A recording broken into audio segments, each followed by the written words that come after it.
Welcome everyone to another episode of What's Working in E-commerce. I'm your host, Egan Heath from Caravan Digital. We're a direct-to-consumer e-commerce agency helping you with paid search, paid social, and email automation. Today, I have the pleasure of speaking with a skilled digital marketer who has been both on the in-house side and the agency side. I'm speaking with Aman. He's with Alphawell Brands and Nuoptima. Aman, thank you for joining us. Thank you, Egan. Great to be here. Tell us a bit about how you got into this, of kind of the brand you started with, and how you also got into the agency world. Yeah, it's a great question. It's a really nuanced and interesting story. So we first started a brand called Alphagreen.io, which became in 12 months the leading CBD marketplace in Europe.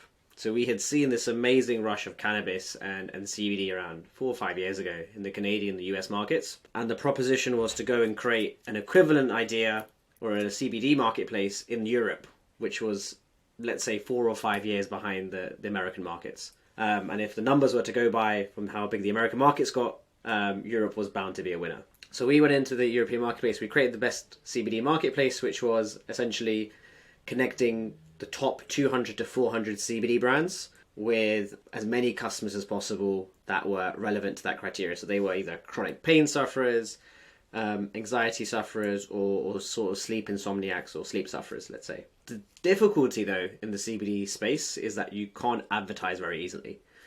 You're limited by not being able to advertise on Google, and you're limited by being not able to advertise on Facebook because cannabis is illegal on the federal level. And those laws, even though they're present in the US and Canada, have somehow managed to make their way across the pond into the UK, which were impacting us quite heavily too.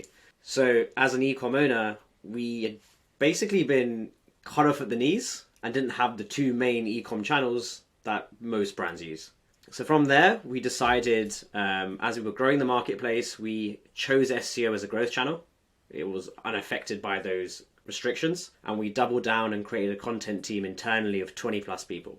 It was really strong content creation, absolute machine to some degree, and we were outranking CBD brands who were on our marketplace for their own branded keyword. Somewhat embarrassing for the brands, but a testament to how good our SEO was, that we were able to outrank them and show to Google that we were more of an authority than they were, even though that was their own brand name. And then a bunch of CBD brands started approaching us saying, hey, hold on, can you just do our SEO for us, seeing that you're doing it so well for yourself? And that was a very natural beginning of our agency arm, where we started selling SEO into CBD brands.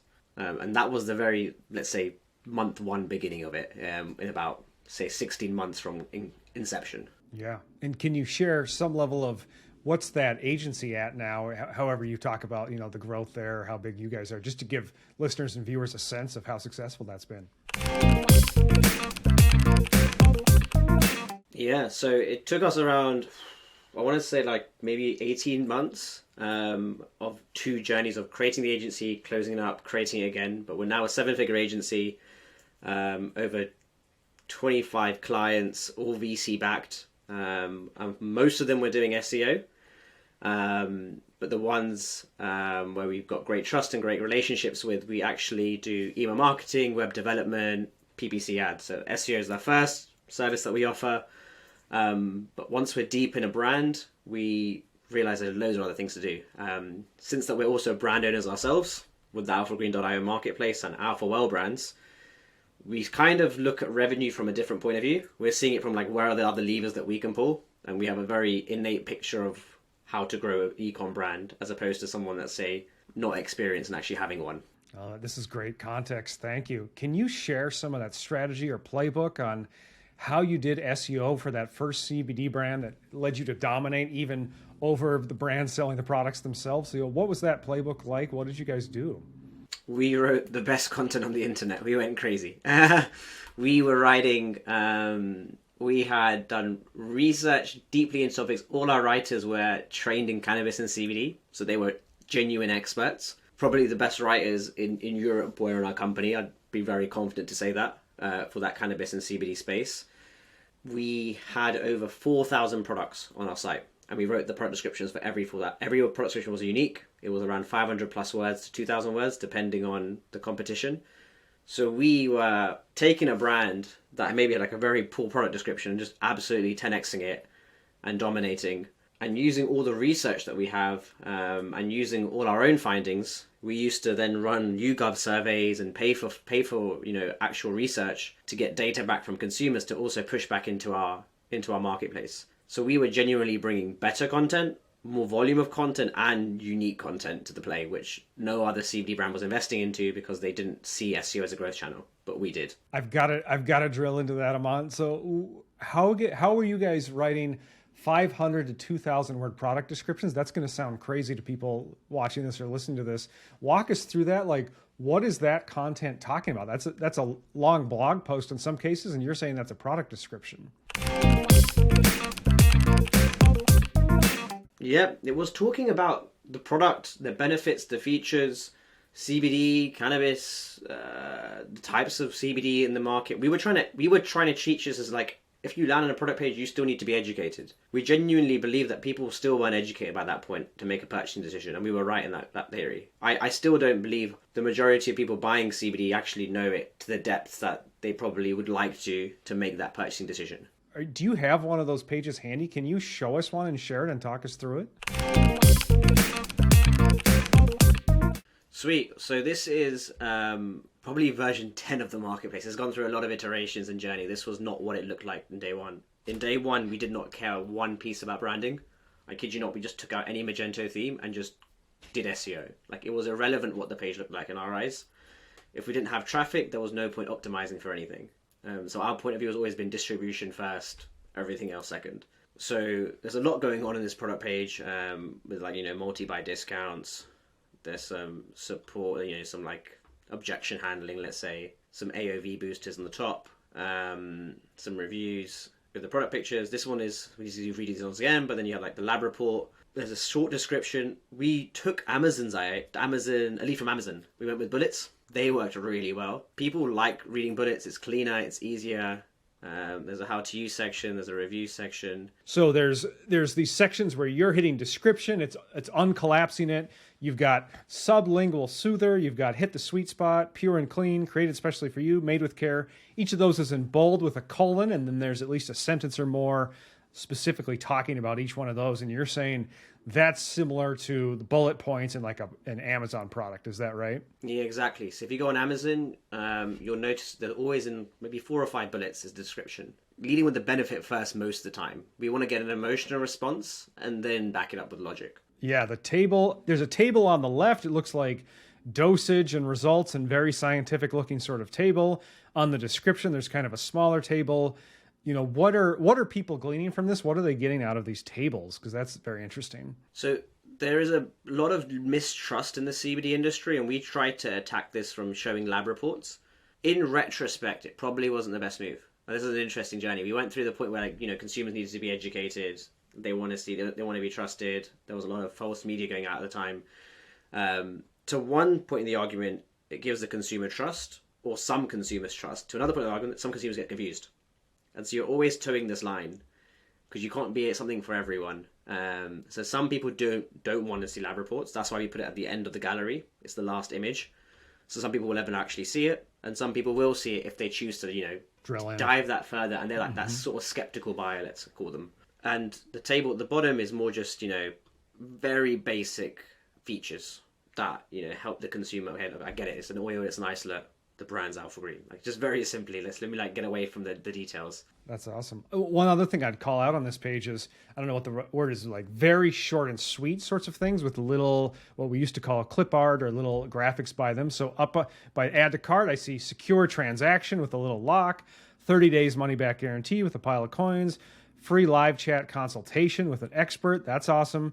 And then over on the left of the product page, I also saw you had, vegan, organic, ethically sourced, forest friendly, no parabens, sulfates, THC free, lab tested, made in UK.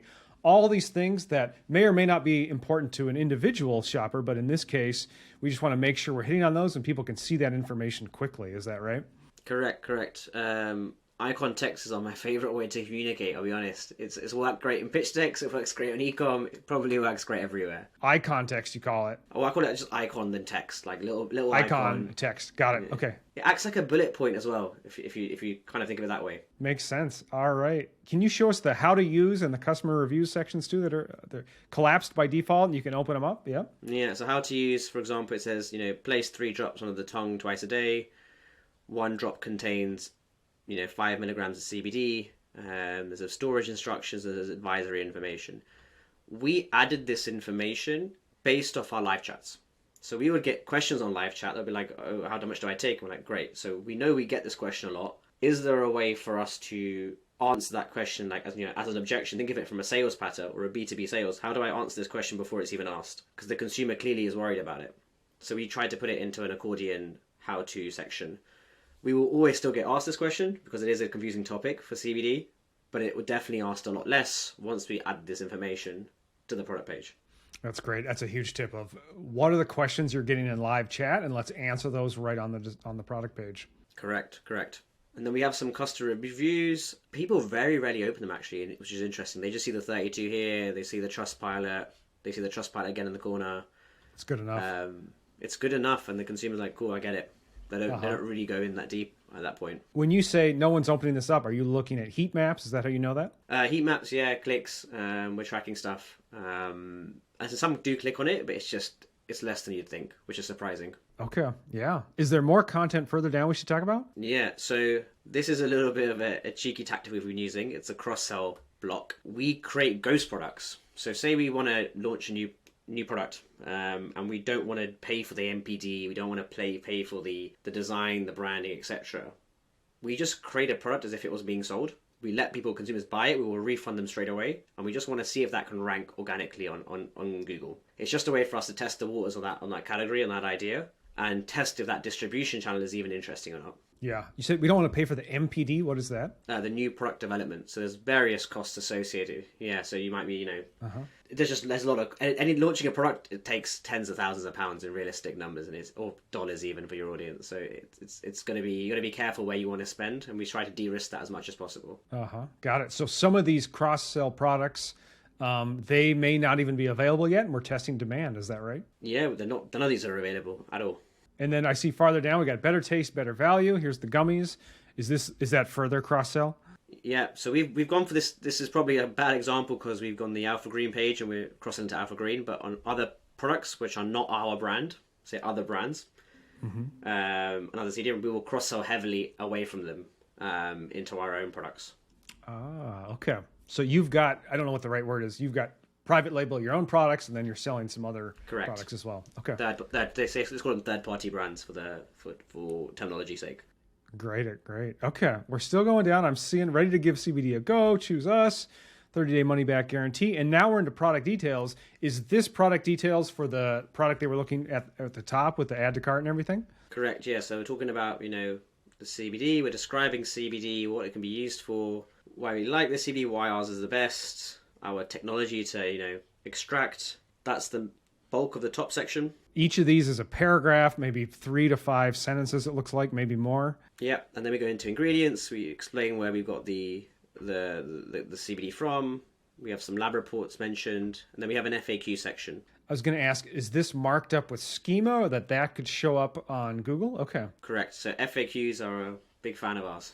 Okay, someone could ask, why recommend CBD isolate, 10% strength, or what is the best way to take CBD oil?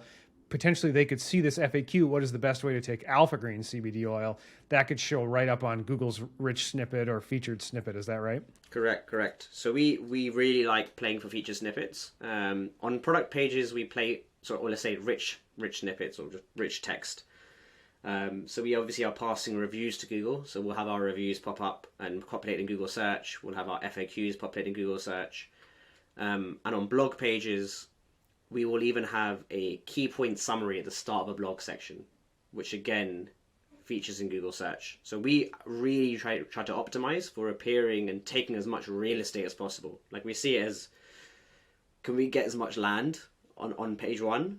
Even if we're position 4 or 3, I want to take as much space up as possible. Absolutely. Did you say this is on Magento? This strike is on Magento, yeah, correct. Very painful. So yeah, then we have the lab report, which is just a bigger picture of the one in the gallery. And then we go back to some more cross-sells if you're that far down the page.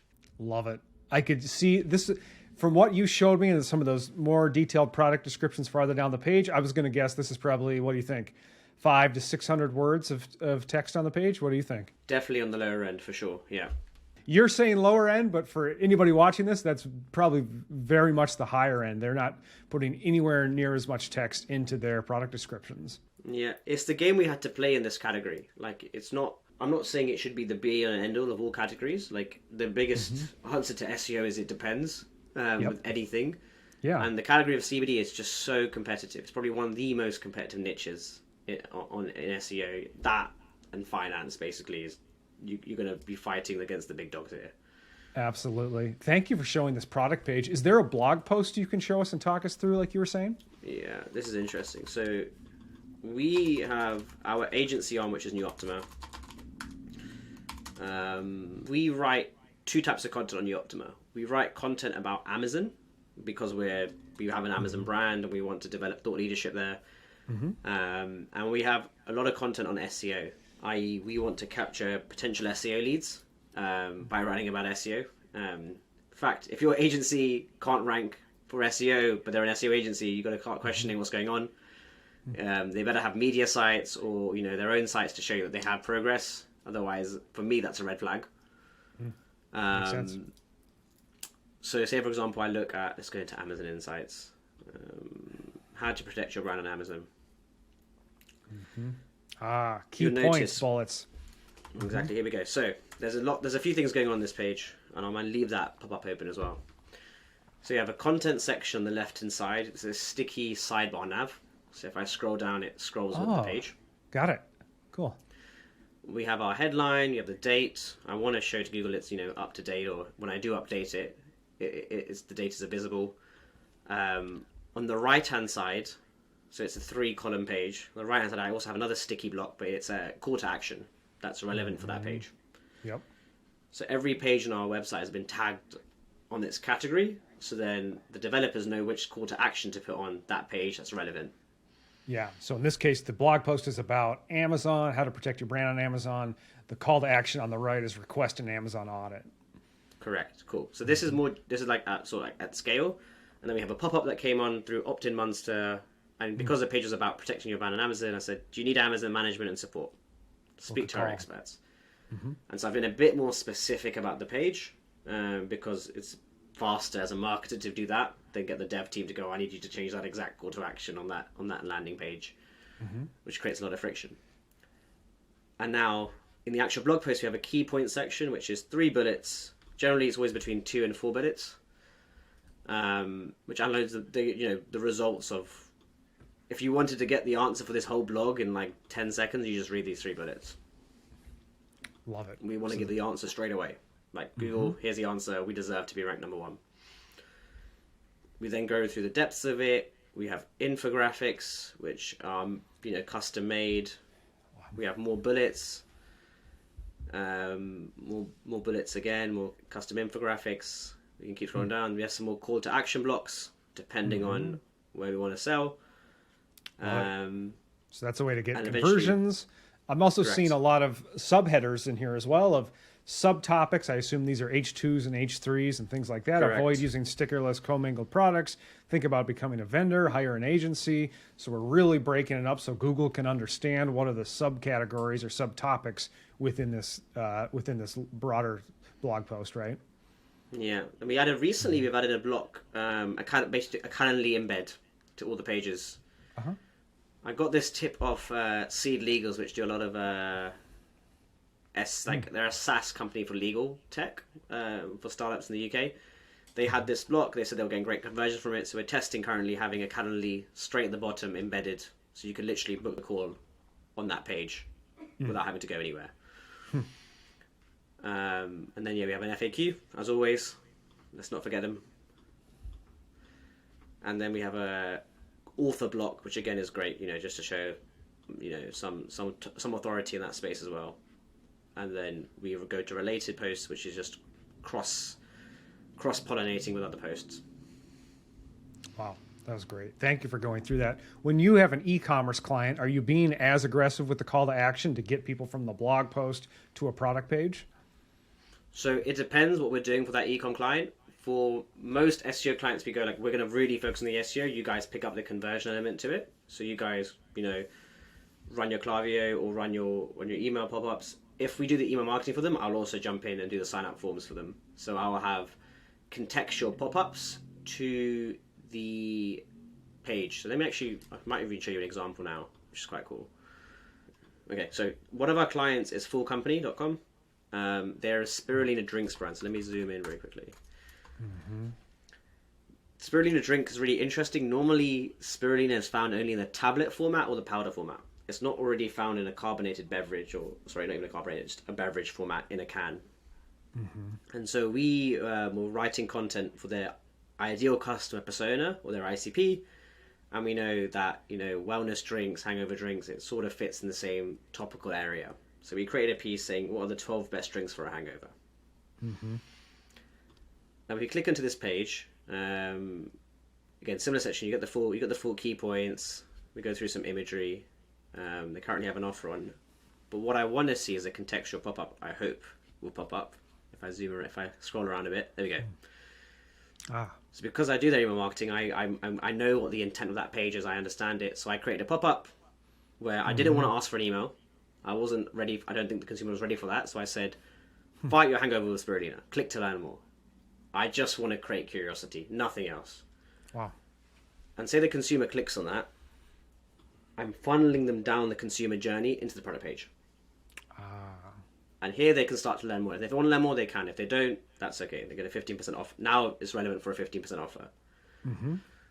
But at this point, they've had a chance to understand, okay, hangover, spirulina, okay, this drink does it. Maybe they bounce from here. I'm completely okay with that because I'm going to catch them with retargeting. Because they've now shown me from blog traffic intent for product page, and I'm going to now retarget them with product page traffic. So that's how we can sort of combine the conversion element of email marketing with the top funnel element of SEO. When you build your remarketing audiences, your ad audiences, you may say specifically, I want to remarket product page views or collection page views. Potentially, yeah. If that's like showing. If that audience is showing good results, then you'd want to signal them out and try to give them the right information. For example, if I had loads and loads of traffic for hangover drinks, it might make sense that I continue the messaging over about hangovers to that audience specifically, if there's enough of that volume coming in. Love it. Thank you for pulling up and showing these. These are great examples. Awesome.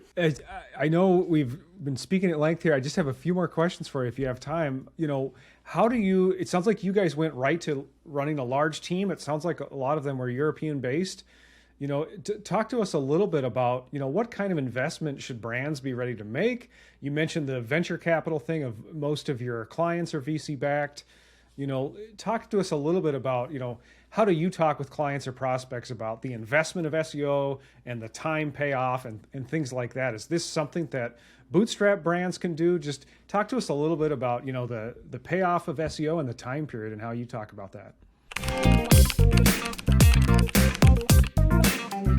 I am showing some slides from our SEO Accelerator. So we ran this full session webinar to 500 attendees in the whole of August. It was a session a week, and it was 200 VC-backed companies came, a bunch of family offices, a bunch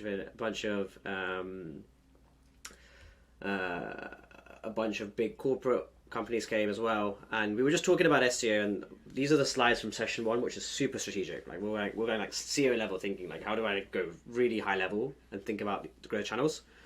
And we have this deep view about PPC versus SEO, where PPC is always going to get more and more expensive over time, and that's a function of a few factors. One, law of shitty click-through by Andrew Chen. As you keep running ads and the same thing, your click-through rate will fall off. Two, as you run better ads, your competitors start copying them. Facebook makes a lot of money by giving everyone access to the ads of their competitors. It's a very intelligent thing to do, and everyone can see everyone else's Google ads. So that's why you see a lot of, let's say, homogeneity in the market where everyone copies each other. And three, it's just so easy to spin up an ad now. Like it's probably the easiest thing to do. I can turn on an ad in a couple hours and be bidding for it, and that contributes to the auction-based market. So generally, like, you know, PPC costs rise over time. Mm-hmm. On the other hand, SEO is super expensive to begin with. It is like crazy. This is why there's a huge ROI debate. Like, is there going to be ROI from SEO? And like in month 1, 2, 3, probably not. Like, let's be realistic here. If you're a new site and you've never done SEO before, you're not going to make your money back in 3 months. And so that's a big fear. But the other idea is once you start ranking on page 1, your customer acquisition cost will asymptote to 0. And the reason that will be is because say you put £400 in the article to write it, and every month you get 1 lead. So £400 over month 1, that's a £400 CAC. In month 2, that's £400 over 2 leads. That's a £200 CAC. Now we extrapolate to month 10, where you've got, you know, 10 leads in total. That's a £40 CAC, and you notice that it's like an exponential decay of let's say CAC costs. Mm-hmm. And so there is a point at which SEO becomes cheaper than PPC, and at that point onwards, you're like in ROI positive territory. Now that point is obviously different for different brands, different ACVs, different investments, but this is how we start to think about PPC versus SEO. When are you ready to make the trade between the short-term win versus the long-term investment? That's well put. And is there a range where people say, okay, when do you see that return? When does it start to be profitable? Is that a 1-year mark? When people ask you, what do you say? It's such a hard question, because like, let's say you have a contract value. It's interesting. Say we put 30 grand into our own SEO on our Nuoptima site for a few months, mm-hmm. maybe total cost. We won 1 client that made that ROI positive. Mm-hmm. Boom. Very like random, almost discrete event that happened. So that's on like the side of like very expensive B2B agency services. Mm-hmm. Now flip the switch into e-com, where like you have very small sales, but they're very often. Like you need to like run the analysis to work out, is a lot of sales at a small cost equivalent to a big sale that only happens 1 time, let's say. So you need to run this analysis, and it really depends on your contract value, how big your market is, and your conversion rates. That's great. Thank you. Aman, can you share any advice for people who are agencies or doing consulting? You know, you guys grew to 7 figures quickly. Tell us a little bit about that on the service provider side of how did you get to that point? Tell us a bit about agency success. There are multiple ways to do agency and like get to, let's say, the first. I kind of see it in like levels. Like maybe you can get to like 10K a month as level 1. You can prove that you can sell something. Like you can get to 10K a month by giving away a lot of value for very cheap with a lot of clients. Getting to 100K a month is that next level, which we've nearly, I think we have created, we have excelled at or passed, and that was a function of referrals, partnerships, and creating great content. The better the content we create, the more people that see us, the more referrals we get, the more partnerships we get, the more it flows through. And I think that's indicative of a larger argument about agency. An agency only wins and grows if it has trust from potential consumers. Like ultimately, trust is at the heart of every type of growth of an agency. Like referrals is third-party trust. Partnerships is third-party trust. Content is you putting your head on the line, saying, this is what I created, this is us, and saying, trust me because I made this content, and I put my name next to it. Personal brand is me putting my name out there, saying, I put this content out under my name, so I have that trust. So agencies grow with trust. So the more trust you can create at scale, the more you grow. And so when we started having this belief internally, and we were like, if we truly believe we're good, we need to say it from the rooftops, and we need to make everyone believe that we are the most trustworthy source of this service, we started flying. How do you think about niching in terms of industries you serve and then also services you offer? Yeah, it's a great question, because we could technically offer SEO, email marketing, Amazon, web dev, Facebook ads, Google ads. We have all the competencies to do it. But really, we only offer one service at the front end, which is SEO. And the reason is firstly, we're 10x better than everyone else at SEO. Like I'm confident in saying that statement there. And secondly, I know that because we're 10x, I can position ourselves better in that space too. The other piece is that if I try to sell too many things, it gets too confusing for the consumer. And how do I position? How do I do the messaging to make it sound like I sell SEO, I sell Klaviyo, it's too many things. So having one thing to sell is really good. or having one industry you sell into is also very good. So I could sell that whole stack, but if I said that I sell it all to SaaS companies, I'm like, okay, look, I'm like the marketing stack for SaaS companies. That's also very good messaging too. There's got to be at some point where I say, no, I will not go any further, and that is my line, and I will own that market completely and no one else. Yeah. So at least industry, at least service, and maybe a combination of both. Yeah, a combination of both is interesting as well, because there are a lot of SEO for SaaS companies.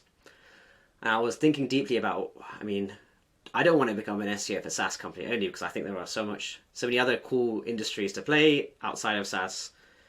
But the reason this happened is because so much venture capital money flowed in to the SaaS industry, because it's sexy for VCs, let's say, to invest into them. It created enough of a market for the SEO guys to target. But other markets might be too small. Like if not enough VC money flew into, I don't know, let's say the HVAC side, like HVAC industry, then there might not be enough people with money that you can create a $10 million business or $100 million business with just selling SEO to them. So it's a question of market size as well. You could niche down too far, at which point you will convert very easily, but you will just run out of leads very quickly. Yeah, that's great. Thank you for talking about that. And thank you so much for sharing all this knowledge today. Who is a good person to reach out to you, and where can they find you? Awesome. So you can find me on LinkedIn. I'll drop the note somewhere. And if you want to reach out, you're probably looking to excel at SEO, or you want to chat about brands and e-com and growing it profitably. That's great. And should they be VC backed or not necessarily? Not necessarily. VC backed is like a proxy for saying you have budget. Like that's like the biggest truth of marketing agencies. It's not like we work with VC backed company. You work with a company that's budget. Our retainers start from $3.5K upwards in pounds, so maybe $4.5K a month. So that's the sort of range. If you can afford that for 6 months, then you're in that line. That's awesome. Aman, everybody check him out at Alphawell Brands and Nuoptima. And Aman, thank you for coming on and sharing what's working in e-commerce. Cheers, Egan. Thanks so much.